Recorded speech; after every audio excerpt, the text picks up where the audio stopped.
Čau, zdravím vás u nového videa, konečně zase po dlouhé době tady z dílny.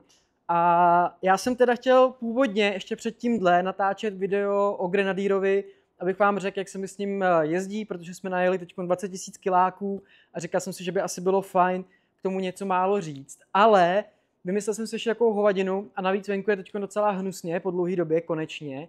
A takže to video natočím až později. Navíc jsem dlouho nic se tady nekutil a přišly mi teď nějaké věci, které bych si na Geniu chtěl nainstalovat, tak se na to v tomhle videu podíváme. A rovnou asi řeknu, co by to mělo být. Já jsem k Vánocům od Kateřiny tady dostal ten kandák, červený parádní, který se prostě tady na ty auta hodí a je dobrý mít jako navíc nějaký palivo a dává se sem na bok.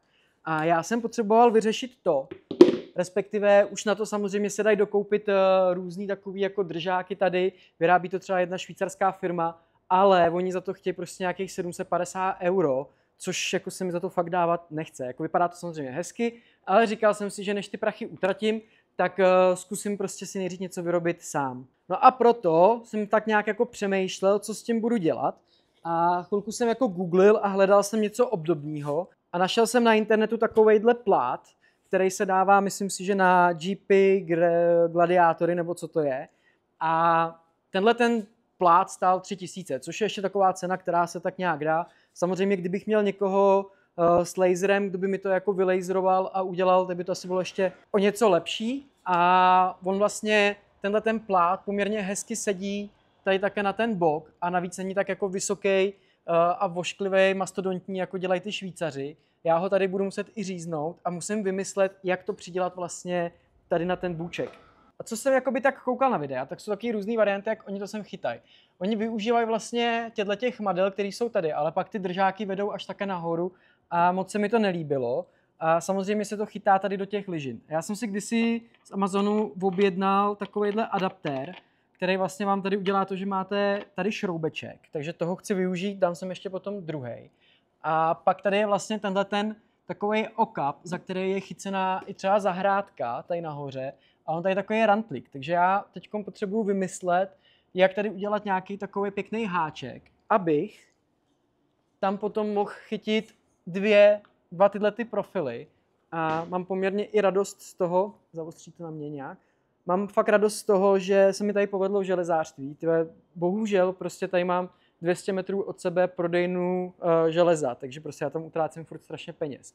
Ale povedlo se mi najít takovýhle profil, takovýhle obdélníčkový, který je fakt jako pevný. Má to 4 centiáky, teď nevím, jestli na nějak 0,8 nebo něco takového. A tohle to prostě se nevohne, je to pevný a navíc je to hezký a díky tomu se dostanu i vlastně poměrně blízko k té karoserii toho auta, takže to nebude ani jako úplně jako vypíčený a nebude mi tam foukat vzduch tolik a tak.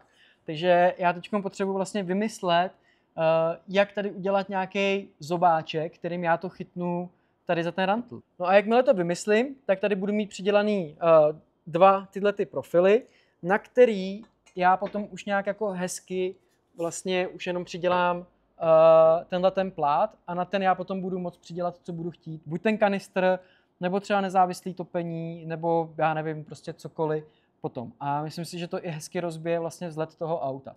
A ve chvíli, kdy se mi to povede, tak potom zkusím a bude se mi to líbit, tak si objednám ještě druhej na druhou stranu, aby to bylo jako komplet tak nějak hotový. Takže dnešní úkol je nějakým způsobem tohleto vymyslet a tak no, takže zatím mám v plánu vzít flexu a tady si kousek odříznout a zkusit jakoby navohejbat zobáček přímo tady z toho, aby to prostě celý bylo takový jako ucelený a hezký, ale nevím, jestli se mi to povede. Pak to budu muset nějak zavařit, svařit, provařit a tak, takže ještě asi to bude docela sranda, ale fakt se na to těším, protože jsem dlouho nic nevyráběl a už mi to tak nějak chybí. No a není úplně čas ztrácet čas a já si tady takhle teď odměřím, jak je tohle hluboký a načrtnu si tady vlastně takhle linii, kde bych to měl jako ohnout a od tohohle se vlastně odpíchnu. Ty vole, to je docela tady máme i jako prostor, takže já to tady budu muset říznout a pak si to budu postupně odřezávat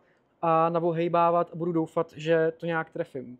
Jako měřit to nebudu nějak extra, všechno pojedu podle voka klasicky, protože já s metrem úplně neumím a všechno dělám od boka, takže uvidíme, jak to vyjde.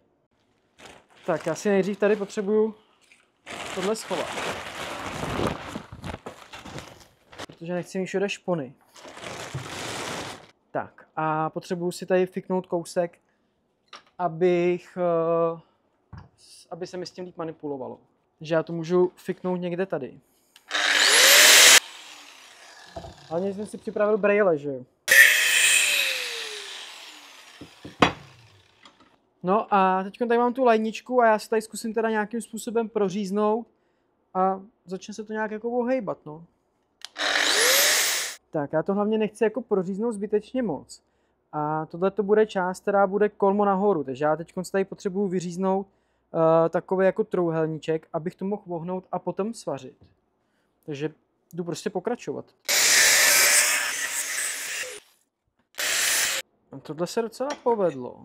To není vůbec špatný. A teď potřebuju nechat tady kousíček a ne, potřebuju to ještě víc proříznout. Tak, super. Teď už tady mám teda vlastně takovejhle první záhyb a to samý bych ještě potřeboval dělat na druhé straně. Tak já jsem se teď tady vyřízl další trouhelník, takže to jdu zase zkusit vohnout.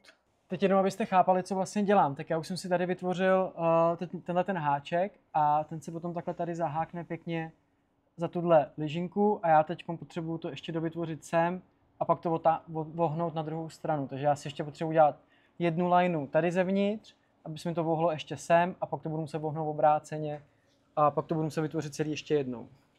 Takže já už jsem si tady teďkon vytvořil takovejhle háček a vlastně celou dobu jsem žil v tom, že to má tak nějak takhle vypadat. A vlastně to funguje tak, že se to tady takhle zahákne a takhle by to mohlo fungovat. S tím, že já jsem si myslel, že si vytvořím háček a k tomu potom přidělám tu druhou plástev a celý to natáhnu na ten šroubek. Ale když na to teď tak koukám, tak já to možná zkusím dát celý na čisto a nebudu to tady k tomu potom přivařovat. Takže já si vezmu ten zbytek dlouhý, který mi tady zbyl a zkusím to udělat celý jakoby na čisto. On tady ten se mi ještě ani jako netrefil, jak jsem to řezal od voka, tak to není úplně rovný, tak jak bych si asi představoval. A navíc jsem zjistil, že když takhle navohejbám, tak už to potom neprovařím. Takže já si teď to všechno tady hezky naměřím a zkusím to přenést na tenhle ten čistý, který jsem zatím jakoby ještě neřezal. A budu to vždycky muset jakoby říznout, vohnout a ideálně provařit a potom zase kousek říznout, zase vohnout a zase provařit. Jako bude to docela voser, nevím, jestli se mi to vlastně celý povede, ale jestli se mi to povede udělat tak, že to celý bude z jednoho kusu, tak to bude úplně nejvíc elegantní a bude to hrozně hezký a prostě to na tom autě nebude nijak prostě jako vypíčený a bude to vypadat skoro jako originál. Přestože originál žádný neexistuje, takže já vytvořím originál. To vytvořím taky tak, protože to už ani já sám podle mě potom nezopakuju.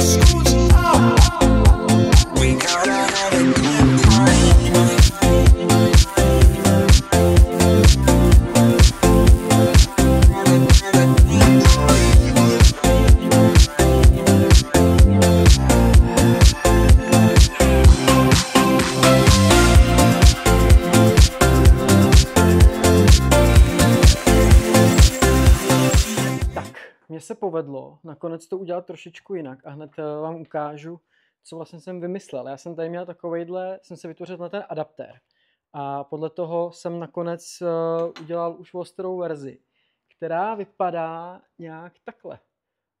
Tady mám také zavařený tenhle ten háček a už mi to vede jakoby sem, už jsem si to zkusil všechno i chytit.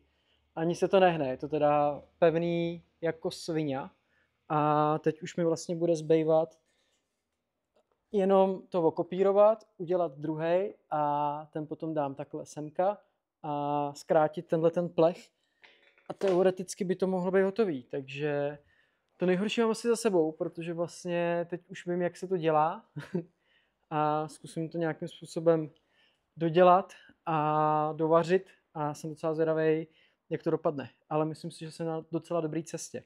A líbí se mi, že to je fakt jako u toho auta úplně minimálně a mně se ještě vlastně povede zapustit, tady je úplně jen taková malinká škvírečka, ale auta se to nedotýká, ani se to neprohejbá a vlastně se mi ještě povede zapustit ten plech, který tady to vyříznu a dám to přímo na to, takže by to mělo být úplně slim fit. Mně se tady povedlo udělat plus minus 2 identické tyhle ty pásy a já teď potřebuju vyzkoušet si to tady trošičku jako rozměřit a budu doufat, že mi to tady klapne. Tady to už je moc, takže já se potřebuju trefit tady do téhle díry, takhle a takhle. Takhle od bočka si to tady chytnu. Vypadá to, že to je i docela rovně. A teď teda už tohle mám tady připravený.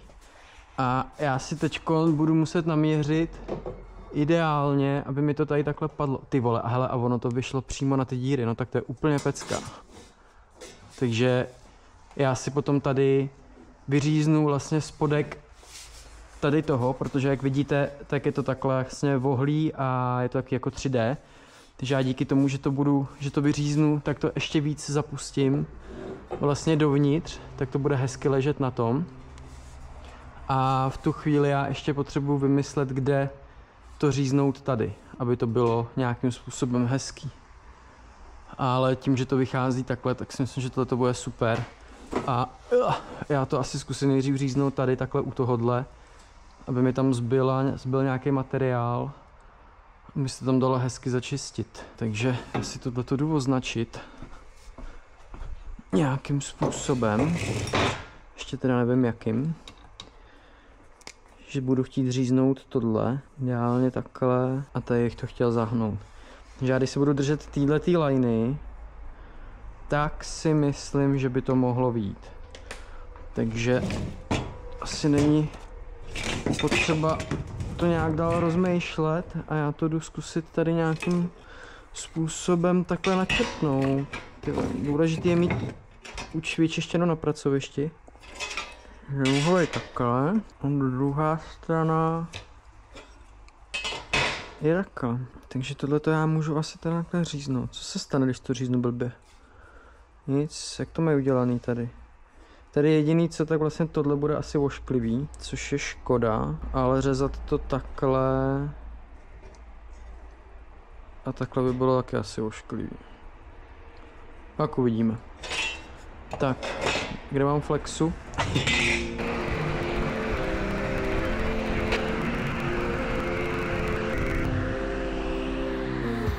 To není úplně špatný.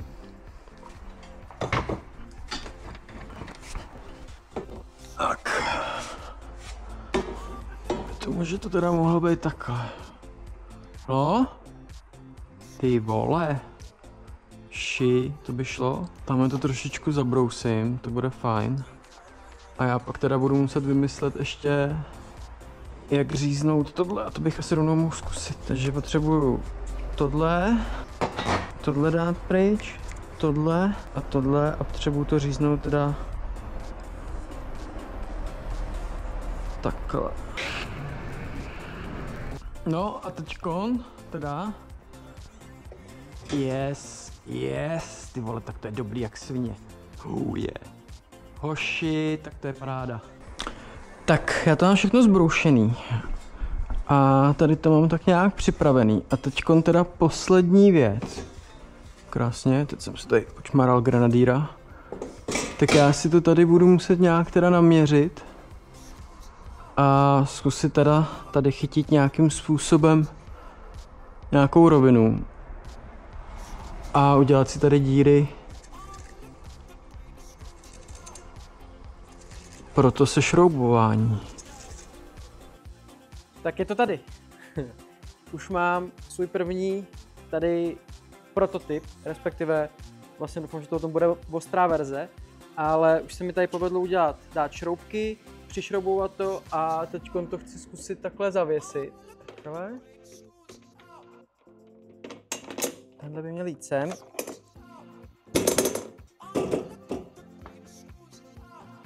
Ty vole, já myslím, že se to docela povedlo. To vypadá z dálky. Tohle to pak budu muset ještě srovnat, ale to si povolím na těch šroubkách, aby to bylo takhle svislý. A ty vole. Ale já myslím, že to není vůbec špatný. Když se tohle to nalakuje, bude to černý, tak si myslím, že by to mohlo být celkem v pohodě. Hlavně prostě je to fakt jako pevný. Až se to celý ještě dotáhne, tak to bude úplně super. A jde to hezky takhle s tím autem. Trošičku to má jakoby úhel, že se to otvírá, ale to asi ničemu nevadí. A teď ještě otázka, jestli tam teda půjde přidělat tohle nějakým způsobem. Ale snad jo, že on stejně potom zmizí ten plát jako takovej a bude tam tohle. A nebo tam možná vymyslím ještě něco jiného, no, uvidím. Uvidím, jak to tam bude hezky pasovat nebo nebude. Teoreticky bych potom třeba tohle mohl hodit vejš, anebo níž, přiznat tohle. Jako nejhezčí by bylo, tak jak to mají oni, že prostě tohle je přes celý to okno a máte tam daleko víc prostoru. Tak uvidím, jestli třeba někdo máte laser a dokážete mi tohleto vyříznout, ale větší z nějakého plechu, tak bych to bral. Ale myslím si, že zatím jako celkem dobrá varianta. Takže já to jdu zase dorozebrat, jdu to nalakovat a zkusíme to tam dát na čisto. Tady za to mě asi spousta lidí vyhejtí, ale já jsem prostě nedočkavej a nechci to dávat někam na práškovou lakovnu a jsem hlavně zvědavý, jak to bude vypadat, jestli to vůbec má smysl. Takže vezmu klasický nějaký obyčejný spray, doufám, že to je černý mat, ale myslím si, že jo. A prostě to teď tady takhle přefouknu, takže jdeme na to.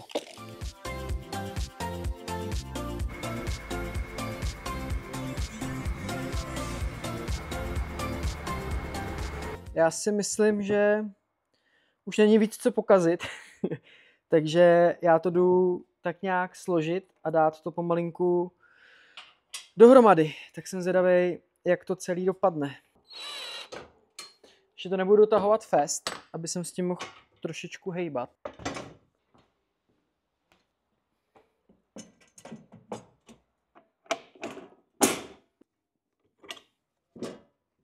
Tak já mám hotovo.